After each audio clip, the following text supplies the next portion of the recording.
Om Sai Nadaya Namaha. Sai Baba's Satcharitra, Chapter 3.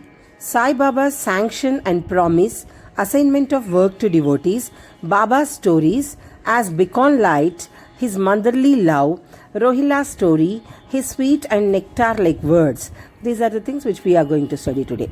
Sai Baba's Sanction and Promise. As described in the previous chapter, Sai Baba gave his complete assent to the writing of the Satcharitra and said, I fully agree with you regarding the writing of Satcharitra. You do your duty, don't be afraid in the least. Study your mind and have faith in my words. If my Leelas are written, the avidya will vanish, and if they are attentively and devoutly listened to, the consciousness of the worldly existency will abate, and strong waves of devotion and love will rise up. And if one dives deep into my Leelas, he would get precious jewels of knowledge. Hearing this, the author was much pleased, and he at once became fearless and confident, and thought that the work was bound to be success. Then, turning to Shama, Sai Baba, if a man utters my name with love, I shall fulfill all his wishes, increase his devotion, and if he signs earnestly my life and my deeds, him I shall beset in front and back and on all sides. Those devotees who are attached to me, heart and soul, will naturally feel happiness.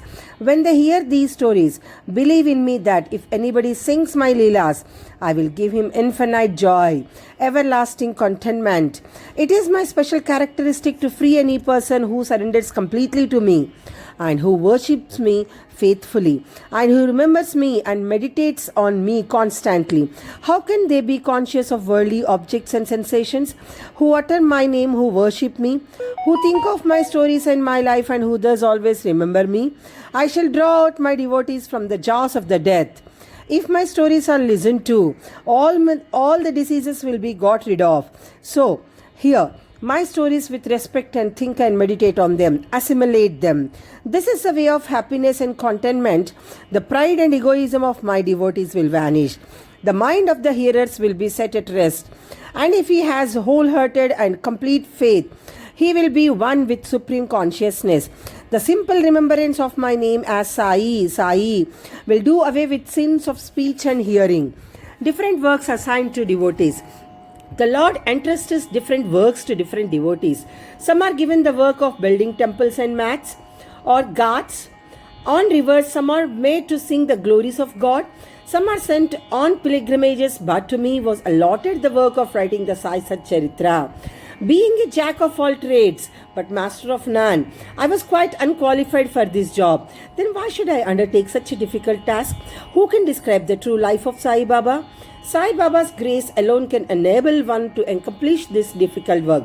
So, when I took the pen in my hand, Sai Baba took away my egoism and himself wrote his stories. The credit of relating these stories therefore goes to him and not to me. Though Brahmin by birth, I lacked the two eyes of Shruti and Smriti, and therefore was not at all capable of writing the Satcharitra. But the grace of the Lord makes a dumb man talk, enables a lame man to cross the mountain. He alone knows the ways of getting things done, as he likes. Neither the flute nor the harmonium knows how the sounds are produced. This is a concern of the player. The oozing of Chandrakant Jewel and the surging of the sea are not due to the Jewel and the sea, but due to the rising of the moon. Baba's stories as Beacon Light.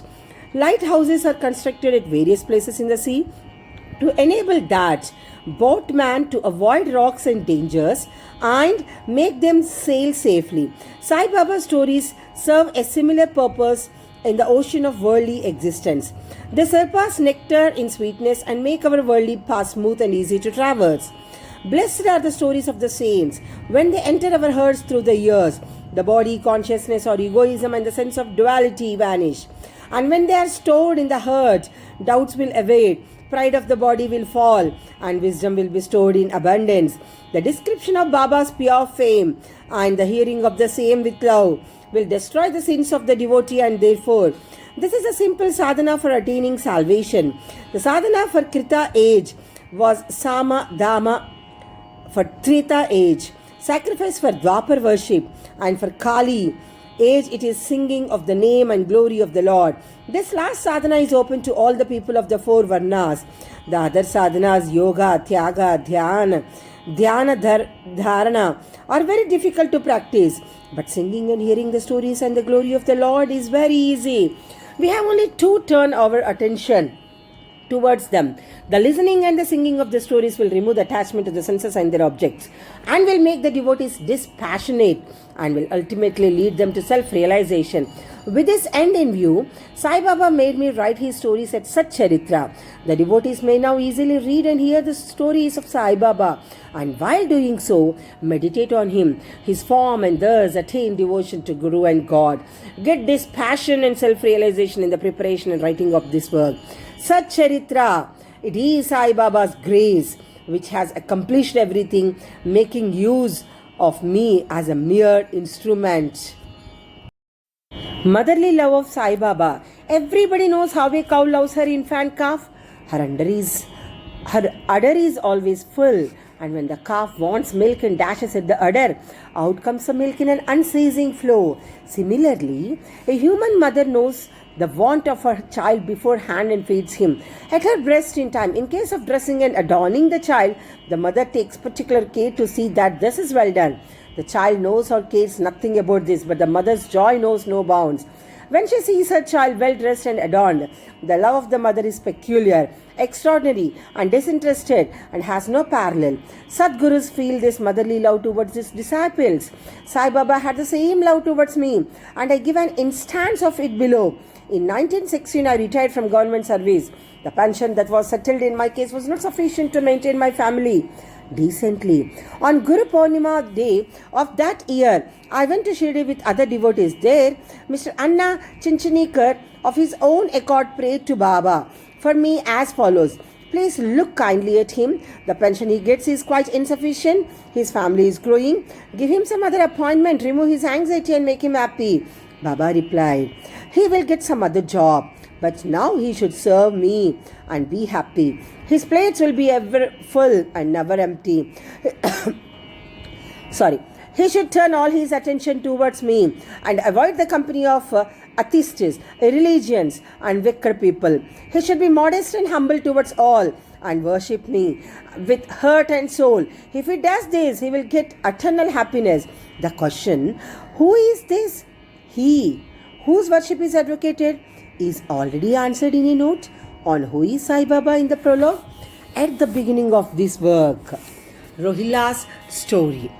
The story of the Rohilla illustrates Sai Baba's all-embarrassing love.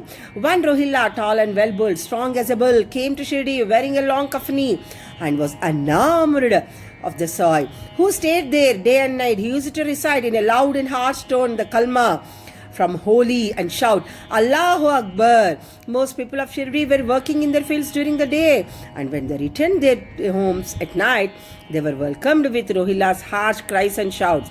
They could get no sleep and felt much trouble and inconvenience. They suffered this nuisance for some days in silence. When they could stand no longer, they approached Baba and requested him to check the Rohilla and stop the nuisance. Baba did not attend to their complaint. On the contrary, Baba took the villagers to task and asked them to mind their own business. He said to them that the Rohilla had got a very bad wife who tried to trouble the Rohilla and himself. But hearing the Rohilla's prayers, she dare not enter, and they were at peace. In fact, the Rohilla's prayers the Rohilla had no wife but his wife. Baba meant Durbuddhi, that is, evil thoughts. As Baba liked prayers and cries to God better than anything else, he took the side of the Rohilla and asked the villagers to wait and bear with the nuisance, which would abate in due course. Baba's sweet and nectar-like words. One day at noon, after Arati, devotees were returning to their lodgings when Baba gave the following beautiful advice. Be wherever you like, do whatever you choose. Remember this well, that all what you do is known to me. I am the inner ruler of all and seated in your hearts. I envelop all the creatures. I am the movable and the immovable bird. I am the controller, the wire puller of the show of the universe. I am the mother, origin of all beings, the harmony of three gunas, the propeller of all scenes, the creator, the preserver and destroyer. Nothing will harm him who turns his attention towards me, but Maya will lash or whip him who forgets me. All the insects, ants, the visible, movable and immovable words is my body or form. Hearing these beautiful and precious words, I at once decided in my mind to serve no man henceforth but my Guru only. But the reply of Baba to Anna Chinchanikar's query, which was really mine, that I would get some job, began to revolve in my mind, and I began to think whether I would come to happen as future events showed. Baba's words came true and I got a government job, but that was a short duration. Then I became free and devoted myself solely to the service of my Guru Sai Baba. Before concluding this chapter, I request the readers to leave out the various hindrances, indolence, sleep, wandering of mind, attachments to senses, and turn their whole and undivided attention to their stories of Sai Baba. Let their love be natural. Let them know the secret of devotion. Let them not exhaust themselves by other sadhanas. Let them stick to this simple remedy, that is listening to Sai Baba stories. This will destroy their ignorance and will secure for them salvation. A miser may stay at various places, but he constantly thinks of his buried treasure. So, let Sai Baba be enthroned in the hearts of all. In this chapter, in the next chapter, I shall speak of Sai Baba's advent in Shirdi. Bow to Sri Sai. Peace be to all. Om Sri Sai Nadaya Namaha. Om Sri Sai Nadaya Namaha.